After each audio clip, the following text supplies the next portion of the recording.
Welcome back to today's economic news. I'm John, and today we delve into a brewing geopolitical storm that threatens the fragile peace in the Taiwan Strait.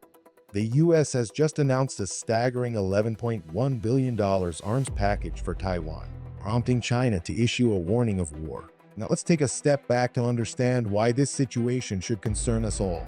We've got a hefty financial commitment here, funded by US taxpayers, involving high-stakes international diplomacy, and at its core, a looming threat of military confrontation. How did we get here?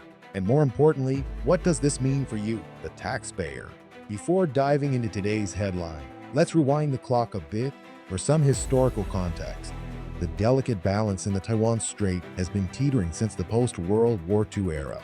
After the Chinese Civil War, the Kuomintang fled to Taiwan, while the Communist forces established the People's Republic of China, leaving a split that still echoes today. But it was the Taiwan Relations Act of 1979 that really set the stage for America's enduring military aid to Taiwan. This act legally binds the US to provide Taiwan with the necessary means to fend off aggression. Remember back in the 1970s when America first adopted the One China policy?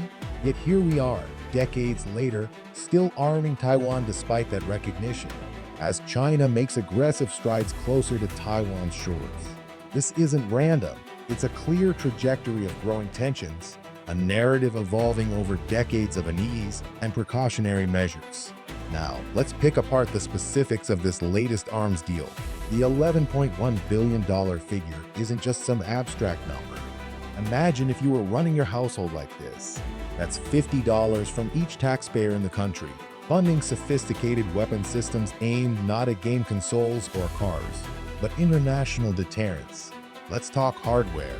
82 HIMARS launchers, capable of precision hits over long distances, 420 ATACMS missiles, and 60 self-propelled howitzers, all designed to crank up Taiwan's defense capabilities.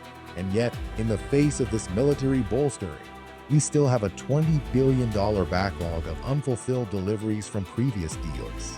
What does this financial burdensome inertia ensure?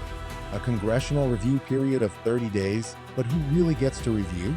Politicians are often eager to reassure. But let's hear a direct quote from China's Foreign Ministry spokesperson, Wo Jiakun. The Taiwan independence forces on the island seek independence through force and resist reunification through force, squandering the hard-earned money of the people to purchase weapons at the cost of turning Taiwan into a powder keg. What a choice of words. This reflects China's view that these activities will push the region toward unavoidable conflict. Remember, these aren't mere exercises in rhetoric. They're red flags in a landscape teetering on the brink of escalated confrontation. It raises the question, do they think we are not paying attention? Here's the real rub for libertarians like myself and perhaps you. This $11.1 billion arms package isn't just an arms deal. It's an economic storm generator. It's taxpayer money funneling out of domestic infrastructure and programs, directly inflating the national debt and possibly your grocery bill. Politicians call this diplomacy and defense. But it sounds more like economic thievery when we look at what sitting American cities could do with a slice of those funds. We call it national security. But what happens when the security of our financial well-being is constantly threatened by such hefty expenditures for overseas purposes? This arms deal represents a government approach mired in a lack of foresight. Rather than seeking diplomatic solutions, we agitate a giant and gamble with economic stability and peace. It's a story of American policymakers walking a tightrope, except they appear to have tightened the noose around our own economic liberties with their actions. And what's next? What happens to our freedoms and interests when military readiness comes at the cost of civil liberties and social welfare? So how do we wrap our heads around this colossal engagement? Don't be lulled by official narratives of safeguarding democracy. The essence of this deal is simple: more taxpayer dollars, more risks, and less regard for potential peaceful resolutions. Remember this when voices in power ask us to trust their vision for a militarized peace.